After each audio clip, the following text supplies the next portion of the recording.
मथा प्याज चे सिर पे घोरे डिबा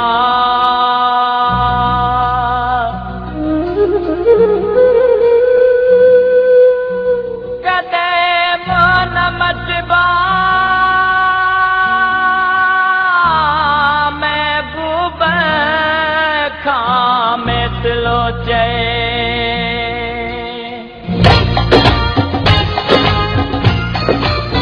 यारन सा केड़ा लेखा प्यारन सा केड़ा लेखा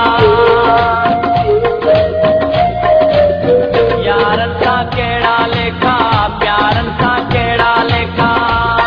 ओ सिर घुरन त सिर दिया पर घर घुरन सब घोरिया कंद वडन जे का तसा चपन के बिन चोरिया यारन सा प्यारन सा यारन सा केड़ा लेखा प्यारन सा केड़ा लेखा पर घर घुर सब घोरिया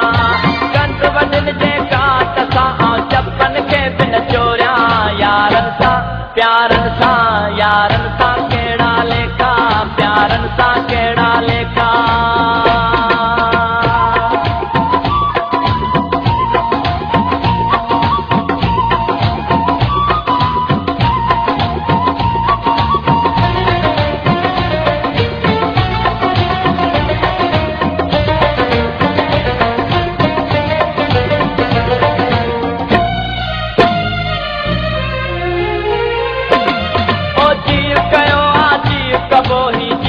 जग जुड़ियला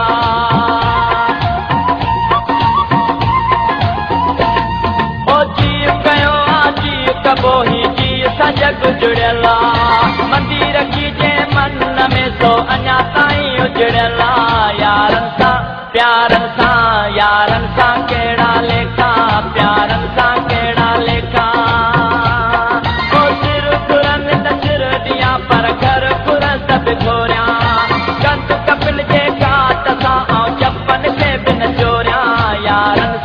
प्यारन सा यारन सा केड़ा लेखा प्यारन सा केड़ा लेखा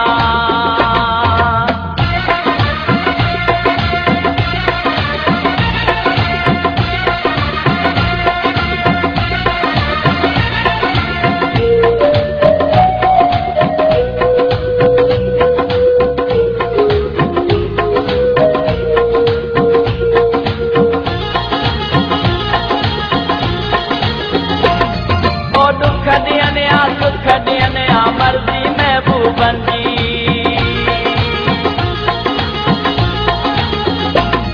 ओ दुख दियने आ सुख दियने आ मर्जी महबूबन जी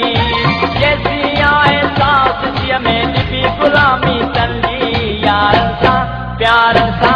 यारन सा केड़ा लेखा प्यारन सा केड़ा लेखा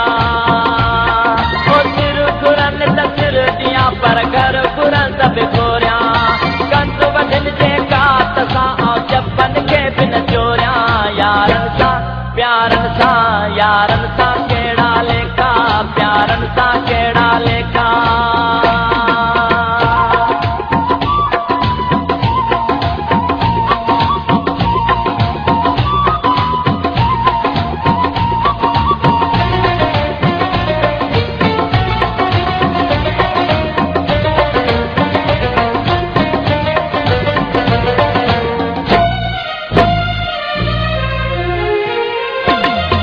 सावल मोजे सा जो मालिक मौला जाने